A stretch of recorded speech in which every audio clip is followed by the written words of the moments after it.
नमस्कार, आप देख रहे हैं द अमर टाइम्स। देश प्रदेश का तेजी से उभरता हुआ न्यूज चैनल। अपने चैनल के माध्यम से हम आपको देश प्रदेश भर की खबरों से रूबरू कराते हैं। आइए देखते हैं इसी के साथ आज की खबर में क्या कुछ है। के नाम पर लड़कियों के साथ वीडियो बनाने वाले सुहेल अंसारी बने चर्चाओं का विषय। सुप्रसिद्ध सिद्धपीठ के महंत इंद्रेश कौशिक ने दी अपनी प्रतिक्रिया। नमस्कार, आप देख रहे हैं द अमर टाइम्स। योग के नाम पर लड़कियों के साथ वीडियो बनाने वाले सुहेल अंसारी आजकल चर्चाओं में हैं। ये युवक अब अपनी करतूतों को लेकर हर जगह वायरल हो चुका है। ऐसे में लोगों द्वारा सवाल किया जा रहा है कि आखिर सुहेल कैसा योग सिखाता है जिसे लोगों को देखकर प्रेरणा मिलने की जगह उससे घृणा होने लगी है।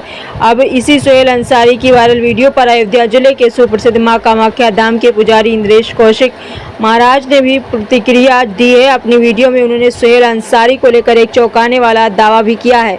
उन्होंने क्या कुछ कहा, ये हम आपको दिखाते हैं। पूरी रिपोर्ट अयोध्या से। जो योगा का टीचर है उसका आजकल बड़ा ट्रेंड चल रहा है, तो आपके क्या विचार उसके संबंध में?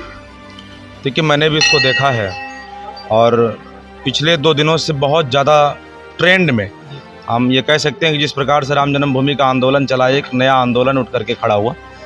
लेकिन एक बात मेरे समझ में नहीं आती, क्या सुहेल खान हमारे घर की हिंदू लड़कियों को बुला रहा है? क्या सुहेल खान हमारे सनातन लड़कियों को बुला रहा है? सुहेल ने बुलाया तो नहीं, हमारी हिंदू लड़कियों का आमंत्रण पत्र तो नहीं भेजा। हम गलती सुहेल की दें, लेकिन उससे पहले 100 गुना की गलती, ज़्यादा से ज़्यादा गलती हमारी हिंदू लड़कियों की है, हमारी सनातन लड़कियों को है। एक बार मैं उन लड़कियों से पूछना चाहता हूँ जो सुहेल खान के क्लास में जाकर के योगा सीख रही हैं, योगा है क्या? असल मायने में योगा क्या है? पहले लड़कियाँ ये बताएं, योगा है क्या? एक ट्रेंड चल गया, एक खिलवाड़ सा चल गया, ऐसा लगा कि एक माहौल योगा का बन गया, चलो योगा करते। असल मायने में योगा क्या है? मैं उन लड़कियों को सामने खड़े करके गीता के एक श्लोक सुनना चाहता हूँ। गीता का एक श्लोक, योगा का एक क्लास है, एक घंटा है, एक पीरियड है। क्या लड़कियों को योगा में उस गीता के श्लोक के ज्ञान, एक चरित्र को चरितार्थ कर सकती हैं क्या? गीता के एक श्लोक नहीं पता और सीखने जाएंगे सुहेल के क्लास में, और उसके बाद में मिला तो कोई सनातनी लड़का नहीं मिला, कोई सनातनी विद्यालय नहीं मिला, कोई सनातनी स्कूल नहीं मिला, कोई हिंदू का विद्यालय नहीं मिला तो सुहेल का विद्यालय। अच्छा, सीखा तो ठीक है।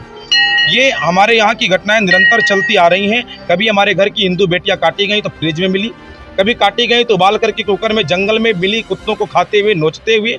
कभी नीतू पहाड़न को काटा गया तो खंड खंड काट करके जंगलों में फेंका गया। क्या हिंदू लड़कियों की मानसिक स्थिति इतनी गड़बड़ हो गई कि इतना देखने के बाद भी सुहेल उनके समझ में आ गया?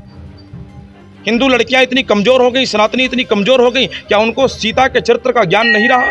क्या उनको राधा के चरित्र का ज्ञान नहीं रहा? क्या उन्होंने मीरा के पद को गुनगुनाया नहीं?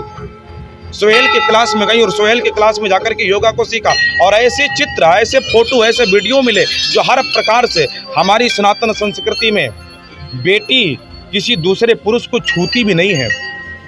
हमारे सनातन संस्कृति में माता जानकी का हरण हो गया, राम जी को सुग्रीव ने सारे आभूषण दिए, राम जी ने लक्ष्मण को दिखाया, कान के कुंडल को दिखाया, बोले लक्ष्मण क्या है, जानकी क्या है? लक्ष्मण रोने लगे, बोले भैया मुझे नहीं पता। राम जी ने हाथ के कुंडल को दिखाया, कंकन को दिखाया, बोले लक्ष्मण ये तो जानकी के होंगे ना, बोले मुझे नहीं पता। गले के सूत्र को दिखाया, बोले लक्ष्मण ये तो जानकी के होंगे ना, बोले नहीं पता। और राम जी ने जब पांव के बिछुए को दिखाया तो लक्ष्मण रोने लगे और हंस करके लक्ष्मण ने कहा, बोले भैया ये मेरी माँ जानकी के हैं। तो राम ने पूछा, बोले लक्ष्मण तुम कुंडल नहीं पहचान पाए, हाथ के कंगन नहीं पहचान पाए, गले के माले को नहीं पहचान पाए, और पांव के बिछुए कैसे पहचान गए? तो रोते हुए लक्ष्मण ने उत्तर दिया, बोले भैया लक्ष्मण ने अपनी भाभी को कभी पैर से ऊपर आज तक देखा नहीं है। हमारी संस्कृति वो है जो बेटी को छूती नहीं है, बेटी की पूजा करती है। हमारी संस्कृति वो है जो 9 साल की कन्या को नवरात्रि में बैठा करके प्रथमम शैलपुत्री चा, द्वितीयम ब्रह्मचारिणी, तृतीयम चंद्रघंटेत कुसुमांडे, चतुर्थकम पंचम स्कंदमातेत, सप्तम कत्यायनीत चा, सप्तम कालरात्रित महागौरी चाष्टमम, नवमम सिद्धदात्री चा, 9 दुर्गा प्रकीर्तिता, 9 कन्या का 9 स्वरूप मान करके पूजा करती है। और ऐसी कन्याओं के साथ में ऐसा वर्ताव, और वो भी एक मुसलमान लड़के के साथ में, और उसके बाद भी हमारी हिंदू बेटियां सोती रह गई, हमारे हिंदू लड़के सोते रह गए। इसीलिए मैं कहता हूं, नफरत नहीं, हम प्रेम के आदी हैं। वो चाहे कोई पत्रकार पूछे, चाहे कोई समाज सेवी पूछे, चाहे कोई राजनेता पूछे, हमारा एक ही उत्तर है, नफरत नहीं, हम प्रेम के आदी हैं। लेकिन गर्व से कहते हैं हम हिंदुत्ववादी हैं, और हिंदुत्ववादिता के कारण अपनी उन बेटियों से कहूंगा, हिंदू बेटियों की मांग की बिंदी गायब करने के लिए किसी मुसलमान ने तो नहीं कहा। उनके मुंह के जो बुरके होते वो तो गायब नहीं हुए, लेकिन हमारी बेटियों के सर के ताज गायब हो गए। उनके घर की बेटियों के लंबे कपड़े गायब नहीं हुए, लेकिन हमारे घर की बेटियों में फटी जीन्स आ गई।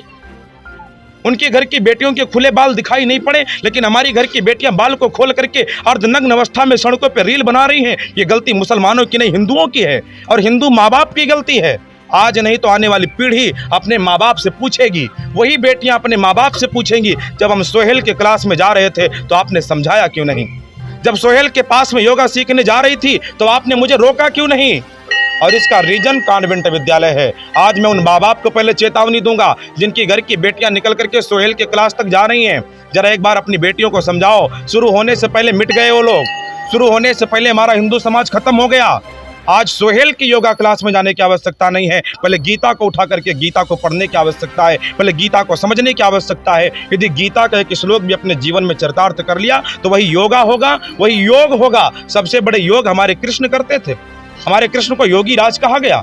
योगी राज कन्हैया के बारे में एक जानकारी नहीं और योगा सीखने के लिए सोहेल के क्लास में पहुंच गई। ये कहीं ना कहीं हमें लगता है कि बहुत गलत है। बहुत दुर्दांत स्थिति आज हमारे हिंदू समाज की बनी हुई है, और यदि यहाँ पर हम संभले नहीं, हमारे घर की बेटियां संभली नहीं, अपने घर के संतानों को हमने सुधारा नहीं, तो आने वाली स्थिति बड़ी विभीषिकापूर्ण होगी, बड़ी स्थिति गड़बड़ हो जाएगी। डामाडोल चल रही है, मैं कह सकता हूँ कि डामाडोल चल रही है। नवरात्रि के अवसर पर आप क्या संदेश देना चाहते हैं आधुनिक समाज को? नवरात्रि तो मैं बार बार कहता हूँ, या देवी सर्वभूतेषु मातृरूपेण संस्थिता नमस्तस्यै नमस्तस्यै नमस्तस्यै नमो नमः। माता का मंदिर है और माता के मंदिर में ममत्व लुट रहा है, ममता लुट रही है। और ममता का काम क्या है? ममता का एक ही काम है, बेटा माँ की छाँव में जाकर के बैठता है और माँ अपने आंचल को उठा करके बेटे के सर पर रख देती, बेटे के दुख दर्द गायब हो जाते हैं। तो मैं तो यही कहूँगा, नवरात्रि में नामांग कुछ जमाने से ये देकर फिर सुनाते हैं, नामांग कुछ जमाने से ये देकर फिर सुनाते हैं। अरे मांगने तो यहाँ जा जहाँ मांगने सब जाते हैं। तो मैं सबसे यही कहूँगा कि नवरात्रि का पर्व एक उत्सव होता है हमारे लिए, हमारे हिंदू समाज के लिए, हमारे सनातनी समाज के लिए। तो मांगने की अभिलाषा मनोकामना को लेकर के, अपनी कामना आकर के माँ के सामने सुनाएं और मनवांछित फल को लेकर के जाएं। अभी हमने आपको इस बड़ी खबर से रूबरू कराया। ऐसी और तमाम खबरों के लिए हमारे साथ बने रहिए और देखते रहिए द अमर टाइम्स, देश प्रदेश का तेजी से उभरता हुआ न्यूज चैनल। और हमारे चैनल को लाइक, सब्सक्राइब और शेयर जरूर करें।